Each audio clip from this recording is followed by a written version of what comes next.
All right, welcome back. You're tuning into This Just In. We are the Justins. You can find us if you're listening to us someplace other than this one, or you want to, where you're at. You can go to iHeartRadio, Apple Podcasts. We're on TikTok, Insta, Meta, X, you name it. So you can check us out anywhere. And we're on Spotify. And Spotify, yeah. Spotify has video. YouTube has video as well. So that's a great place to see us. So Justin, how you doing today? I'm doing great, Justin. Always doing well. Well, we're excited. We put out 3. This is number 4 if you're keeping track at home. We'd love to hear your thoughts, comment, share, post, anything that's going on. Today, we're going to talk a little bit about travel, though. Do you ever travel, Justin? Yeah, I've traveled a lot for work in the past 3 years. And really, when I first started the career that I am in, I would say I was traveling 2 weeks out of the month and home 2 weeks out of the month. So gone for about 4 or 5 days in that week span. Wow. That's a lot. Spending a lot of time on the road. I do too. I mean, I spend a ton of time on the road for work. We like to travel for pleasure as well. I think you guys do too. What's your most recent trip? Yeah, so my most recent trip was not for work. Well, kind of. As you all know, I'm a pastor. And so I do like to go to different churches. And I like to, when I'm invited, preach a revival service or preach a fellowship meeting. Just had a big trip out to Naples, Idaho. And so that one was a pretty long trip. Now, my family and I don't know, Justin, I think you may know this, but when we travel, a lot of times we do drive, and anyone from the Midwest, you get that, anything 6 hours and under. But for this trip, it's a 36-hour drive, and that's with driving hard, and that's with driving steady. This time we flew, and makes the day long, but you definitely can get there in a day. You said Naples, Italy? Is that what you said? Did I say Italy? No, I meant to. Okay, I was like, well, you never know with me. No, Naples, Idaho, right? Yep. So what's in Naples, Idaho? What are they known for? Well, Naples, Idaho is known a lot more for their forestry. And so up there's a lot of logging communities, and they log all around that region. It's the southern Idaho that everyone's like, oh, potatoes, your Idaho is potatoes. Well, it's more of the southern region of that state. But up northern, they're definitely into logging and forestry and those things, getting lumber. Yeah, I just know them for potatoes. I figured. Okay, well, let's talk about any idea what your favorite trip of all time is? I mean, I know that's a tough one to go back. I'm sure it's gonna be personal, because if it's your favorite work trip, that kind of sucks. But yeah, what do you think your favorite trip or one that comes to mind was? So anything that I've ever done with our whole family is a favorite trip. My family, when I say my family, like my mom and my brother, sister, they all still live down in Florida. So there's lots of good trips and lots of memorable trips that have happened just on that drive down. But again, most recently, I would say a favorite trip would be kind of local. It was just a couple hours away from us. My wife and I went for our anniversary and had an amazing time. What about you? Yeah, I mean, there's been a lot of great trips that I can think about. When I was younger, I got to go visit Iceland. I've been there twice. I think those were super great. When I was in 5th grade, Grandma took me out west. We spent a month on the road during summer. We went through like Colorado and all the way out to California, and then back through Arizona. We saw the Grand Canyon.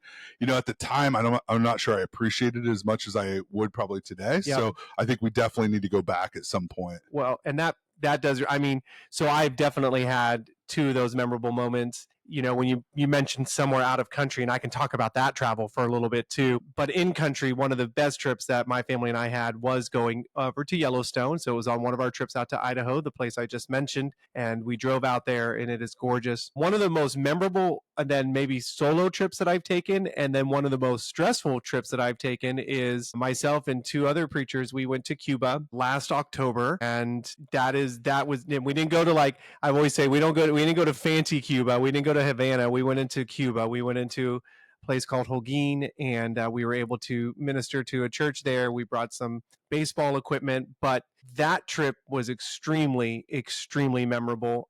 I almost didn't make it out. No, I wasn't in a back room anywhere, or I wasn't scared in that way, but definitely needed one of the preachers that I was with was an interpreter, and they absolutely had to speak for me. I was held for probably about an hour and a half just with some questions and what we were doing over there. So most memorable for sure, and definitely a little bit on edge trying to get out of the country. Is it the baseball bats you brought in? Is that why people were not so happy? No, honestly, I honestly think it's the beard that you all are looking at. So, and I don't even have a Duck Dynasty beard. I just have, I think, just a regular looking beard. But I think that was some of the trigger behind why. They probably thought you were Irish. Yeah, that's not probably what they thought. Got it. So that was a cool international trip. I got to do one this year too. Yeah. You know, we went to the Dominican with Operation Christmas Child, and it was a great opportunity to be able to just see, a different view of the boxes that you pack every day. If you ever get a chance to go on those, you should take full advantage of it. Yeah. It was a quick weekend, but it was very impactful even to today. And actually yesterday I was thinking about how can we partner with them and do some other stuff. So I think that's a great thing. If you guys don't know who that is, go to operationchristmaschilд.com, I believe, or occ.com. You'll learn a lot about them there. But basically the simple part is you are packing a shoebox that's going to a kid in a third world country that this is probably their only gift or one of the very few gifts they'll ever receive in their life, not just that year, into their lifetime. And just seeing these kids, have a soccer ball and the smile put on their face was fantastic. I mean, these are very, very, very poor areas and lots of single moms. Dads aren't around. Agreed. Grandma might be raising these kids. The same thing when we were in Cuba. The joy on their faces from a baseball glove and a ball and a bat, and we brought Big League Chew gum, and it is humbling and it is awesome. The things that we just take for granted in this country, and that's what you got to see in Honduras as well. So, but Justin, there's a lot of people that I know that they don't travel. They don't even know where to get started. They don't know how to get started. They don't know the first thing to do. There's some people that have never been out of the state that they live, and the county, maybe. The county sometimes, yeah. And I'm always it just blows my mind because, again, not only for work, but also for personal travel, 3.5 hours, 4 hours, I don't even count that as a trip. That is almost nothing. Well, it is nothing, but some people haven't done that. But especially when it comes to flying, and a lot of people I think are maybe still intimidated by flying or how to do that better and take advantage of some of the programs and things like that are out there now. I think you're pretty good at knowing some of those programs. Yeah. So let's talk about a little bit of those. I know when you fly, you actually ask if you can be in the back of the plane near the bathroom, right? But not anymore. You know why? Why is that? Because I have learned that the back of the plane is the most uncomfortable place on the plane. But, all theories say it's the safest place on the plane if there's a plane crash. That's what I've heard too. But it's most comfortable up front, so I'll be comfortable. And if I'm going to go, then that's fine. Yeah, I think if it's my time, I'm good at first class as well. But you know what? Same thing. I didn't always get to enjoy those things. If my grandmother was still alive and I said, hey, we're going to fly first class, she would have said, no, we're not paying for that. Absolutely. So it's great that sometimes we get the perks of being able to do that stuff. You know what? I agree a lot with what Dave Ramsey has to say over saving money. I think, if you're listening to this and you're spending as much of your money that's coming in, that's stupid. I did it too. Probably everyone's done it at some I've done point it as well. But the key to it is saving, putting some money back. Yes. And if you can get to a point, you really, really have to be diligent in this situation. But the part we disagree about is credit cards. I think there's so much to earn on credit cards that are out there for deals and programs. Justin's all about cash. I am. I think cash is still king. I think you think that cash is king, but I think my problem is I know I'm not disciplined enough to pay that off. Everyone says, oh, I'm going to pay it off, right, Justin? Isn't that what everyone says? I'm going to pay it off every month. But you have to have the most incredible discipline to be able to do that. I know that I'm not that guy. And so, yes, I'm a cash guy. If you're 18, do not do that. I can tell you will not pay it off. You want something shiny, you're going to go buy it. And that's unfortunate. But as you get older, you'll realize. But that's what we do here. We put everything on either a hotel credit card or a plane credit card or something that has a car rental benefit. And then when it's time for vacation, we fly for free. We don't have to pay for it. And it's already done. That is nice. And we, can rent a car for free typically, hotels for free typically, because we're putting all of our spend on that stuff. But it's not easy, right? There's times where I remember I said, I'm going to be diligent and pay it off, and I didn't, and then I'm stuck paying interest and doing other things. And again, that's my big thing too. Now, I have taken advantage of some perks as I've traveled with company that have helped me on my personal travel. But Justin, you nailed it. I think everyone needs some downtime. I think everyone should enjoy some travel, whether in their own state, have a staycation, or to go out of state and visit our beautiful country. But I strongly, strongly believe as well, don't go into debt to do it, because then just when you come back home, it doesn't make the trip fun anymore, and you're working and working trying to get that debt paid off. So you go where you can afford. And if you can, again, I agree with the Dame Ramsey too. Just don't spend more than you're making, period. Yeah, and I think we talk about some of the perks for these credit cards. I think some are good. One of them is usually status, that helps you get to status for different things, like for airlines. And what status gets you, it just depends. It can get you, like for airlines, for example, one of the things we use is the standby. I use the standby option. I can get on standby for free, don't have to pay for it. And guess what? I'm moved up that list to be able to do that. So if I want an earlier flight, I can try to do that, even though I booked a later one. And that's a great opportunity. But probably the best perk on the airlines is upgrades. And I say this with the 100% joking matter, because we talk about this sometimes. It is nice to sit in first class and not with the peasants every once in a while. It is. Even though I am a peasant. I am too. When we book a flight, I always book coach, but if you can get an upgrade and get a perk to go to first class, it's nice. I decided I was going to make a shirt for the next time I fly an airplane. I just wanted to broach it with you and see what you think, if you think it's a good idea. But I think I'm going to say on the shirt, it's just going to say, "Keep walking, peasants." Do you think that's appropriate? No, I don't think that's going to do well for you. Okay, maybe I'll change it up. We'll think about it. If you guys have ideas, send that over. I would love to hear what they are. No, I'm not going to really wear that. That would probably that's get a good call. I'm shot or punched or something on the airplane. I might even trip you. I mean, it's funny, but funny doesn't always work out.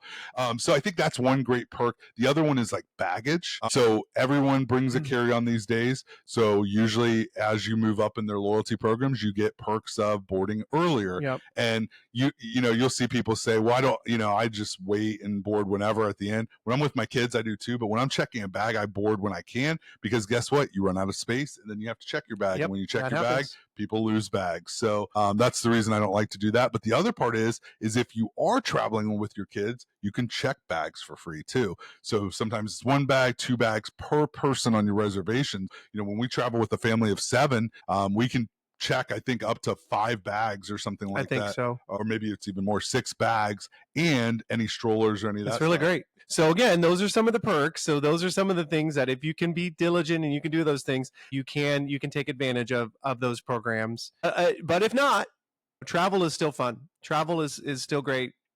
Yeah. So, and I mean, here's the thing. People talk about all different things about travel and it being dangerous and things like that. Let's talk about that for a second. Because, we've been to some third world countries before. I've been to some places. I mean, I've been to places in the United States that you really probably shouldn't go to.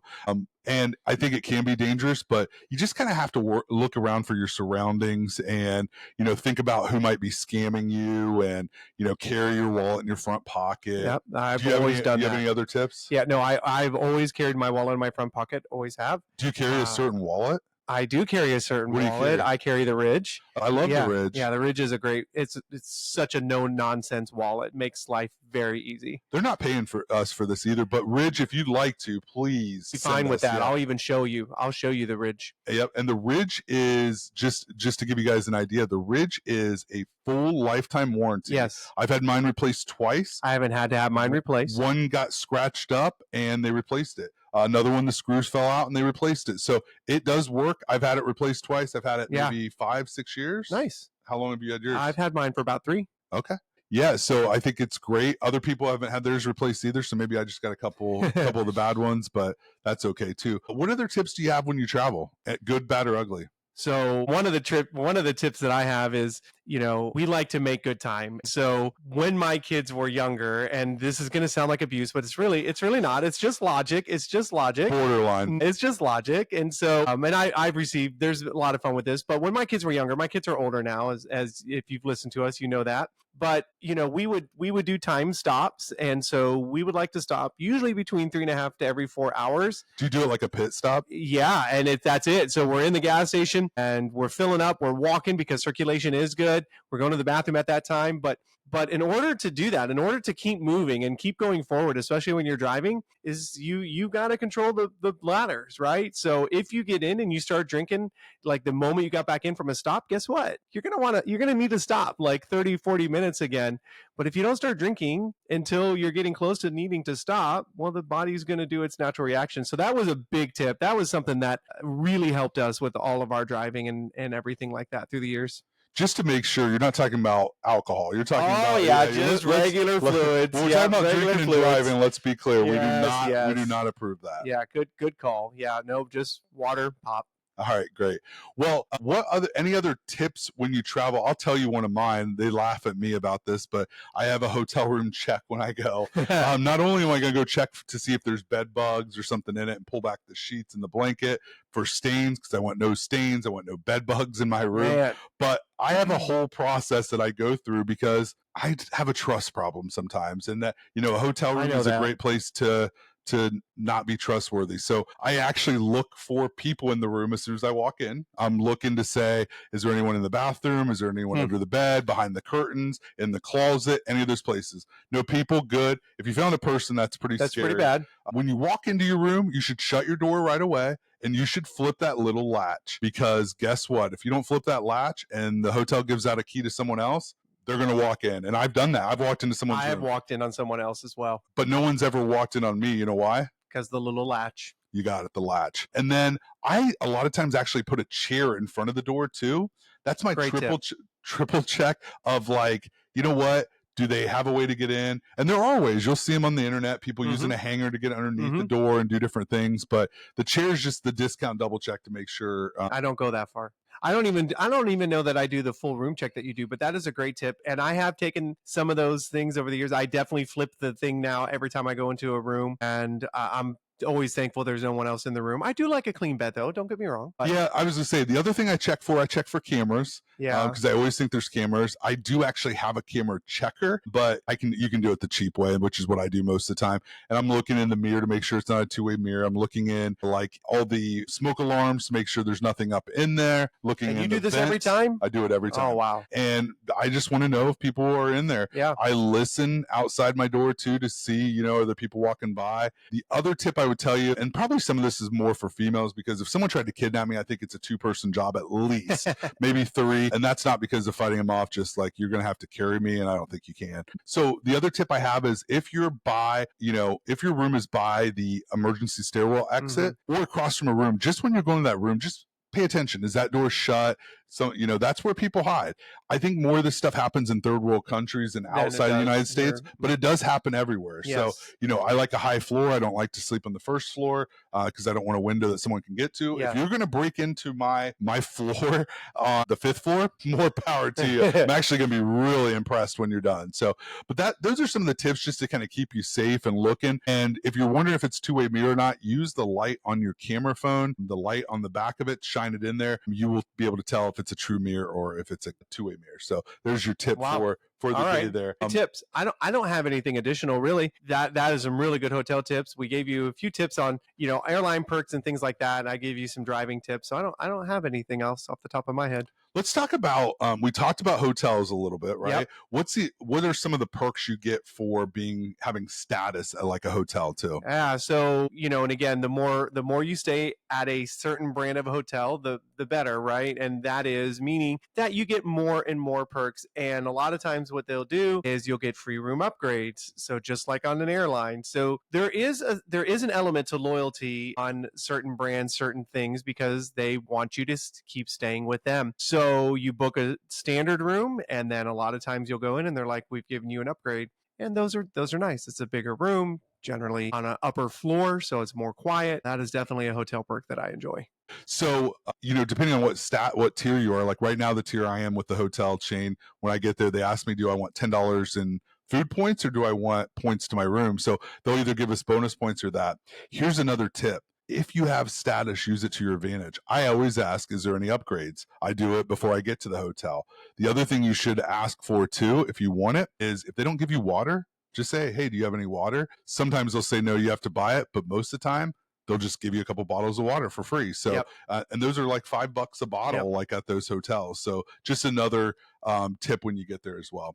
Great. Yeah, no, those are some of the things that I do too. All right, let's talk about rental cars for a second. We got a whole array here of stuff. What's your, do you have a tip for rental cars at all? Same. So I use one brand, and the more you use that brand, and the one that I really like is National. National just allows you to go and you basically get to walk out and you get to pick out your car within whatever your status is. So, I just have one tier of status, and so I can go out and pick any mid-sized car or small car that I want. But again, the more you use the same company, the more perks that you receive. But it's great. So I don't have to just lock into any one car. I can go out and get a SUV, I can go get a small car, and then the biggest tip I have, always make sure you filled it back up unless you want to be charged. So make sure you fill it up before you get to the airport.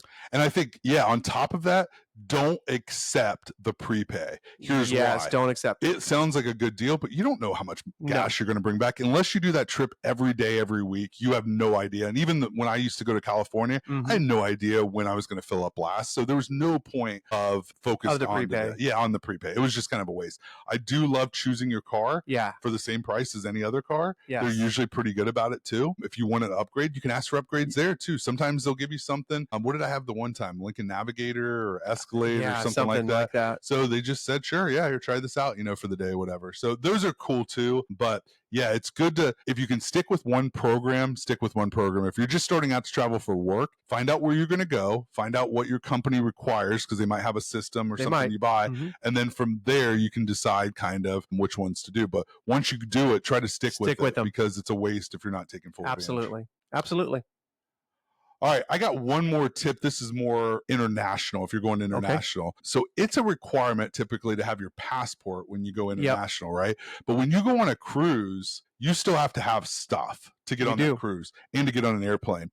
So I would tell you, hey, if you're going on your cruise, you might not need a passport, but you probably need a copy of your birth certificate. You need one of those, what are they called? Travel cards or something where you can cross the border. Me too. But you definitely need a license to do that stuff. Now, I will tell you, there are some workarounds sometimes even to board a plane. They say, everyone's screaming about Real ID right now. Guess what? By the way, if you didn't know, Real ID came out like 6 years ago. Yes, it did. So if you couldn't get a Real ID in 6 years, that's you. That's a you problem. I'm sorry. I can't feel nice about that. And I always hear people talk about, well, these people don't have access to this. That those people that you're talking about would call bull on you, because guess what? You have to have a license to vote. You have to have a license to drive a car. You do. You have to have a license to sign up for a credit card. You have to have a license to stay at a hotel. You have to have a license to go into a rental car place and rent a car. You have to have a license to get on an airplane most of the time. There are some workarounds if something broke or something didn't work, but people have licenses more than you think they do, or at least an ID card.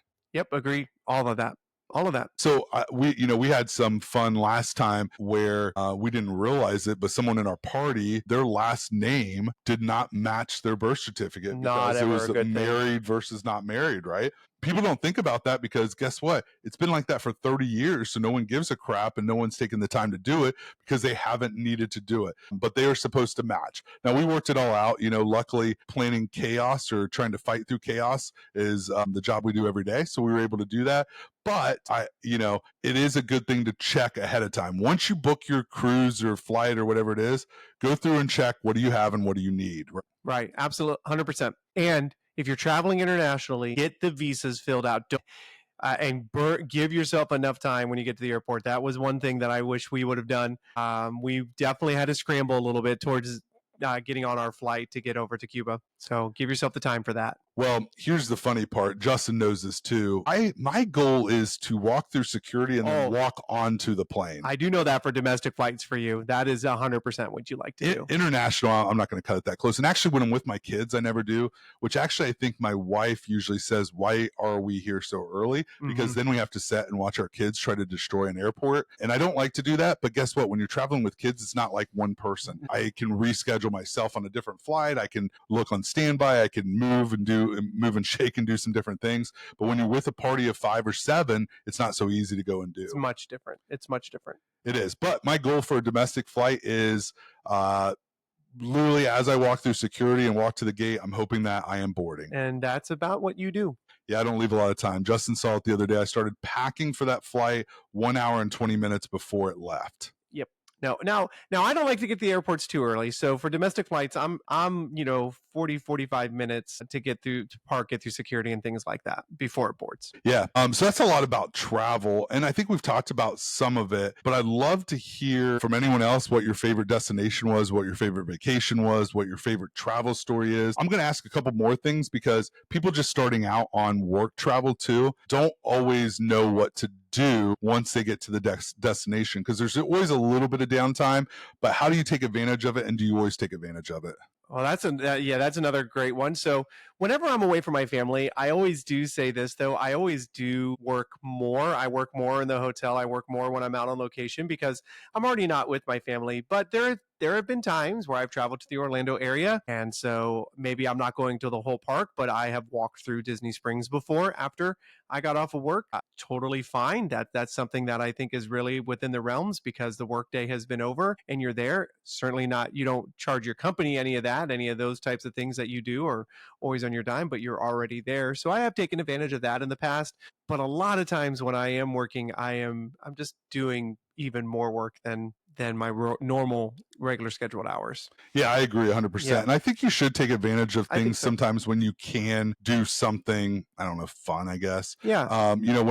But after a while too, if you go to the same spot, you kind of just be done. You find a restaurant you like and that's what you're sticking with and that's where you're going. But when I was out in California at one point, I decided, you know what, I'm going to go see the Hollywood sign. I'm going to go see the squares and do that stuff. Sure. I'm going to go visit I actually was out there so much. I went through the top 10 pizza restaurants in Southern because California. You were there. Because I was there. So I just tried a different one for dinner, and different things like that. But even like when I go to Cincinnati and stuff, sometimes even just to dinner, we like to go to the river or go downtown someplace for dinner, someplace nice. But Justin hit it. Entertainment and above and beyond expenses are not on the company. That's on you. So, don't take advantage of that. Know what your DM may be per day.